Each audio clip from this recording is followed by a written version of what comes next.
આ એ જ ગુનેગારો છે જેમણે લાખો રૂપિયા કમાવાની લાલચમાં પોતાની માણસાઈ વેચીને ખાધી।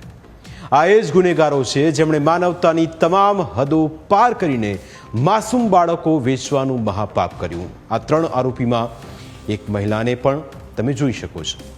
મહિલાને તો આવો ગુનો આચરવાનો વિચાર કરતાં પણ શરમ આવી જોઈએ, પરંતુ આ મહિલાનું તો જાણે કામ જ બાળકો વેચવાનું બની ગયું હતું। આ 3 આરોપીઓમાં મહિલાનું નામ વંદના પંચાલ છે। તે ઓઢવમાં રહે છે પણ મૂળ અયોધ્યાની છે। બીજા આરોપીનું નામ રોશન અગ્રવાલ છે, જે મૂળ રાજસ્થાની પણ હૈદરાબાદમાં રહે છે। અને ત્રીજા આરોપીનું નામ સુમિત યાદવ છે, જે ઉત્તર પ્રદેશનું છે। આરોપીઓ અર્ટિકા કાર ભાડે કરીને અમદાવાદથી ઈડર પાસે ગયા હતા અને ત્યાંથી બાળક લઈને પરત ફરતી વખતે તેઓ અમદાવાદ એરપોર્ટ પાસે ઝડપાઈ ગયા।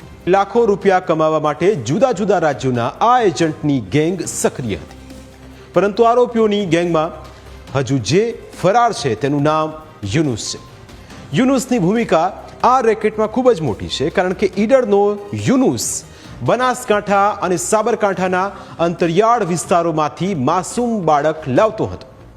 તે કોઈ વાલી પાસેથી બાળક ખરીદતો હતો કે પછી કોઈ બીજા એજન્ટ પાસેથી ખરીદતો હતો, તેની તપાસ ચાલી રહી છે। પરંતુ આ કેસમાં યુનુસે 60,000 રૂપિયામાં બાળક ખરીદ્યું હતું। યુનુસે આ બાળક વંદના પંચાલને 3.60 લાખમાં વેચ્યું હતું।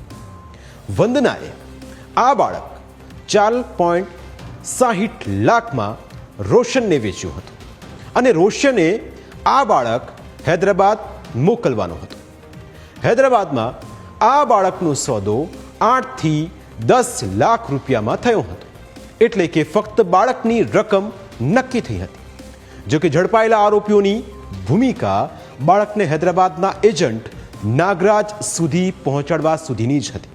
ત્યારબાદ હૈદરાબાદમાં કોઈ દંપતીને વેચવાનું કામ ત્યાંનો એજન્ટ નાગરાજ જ કરવાનો હતો।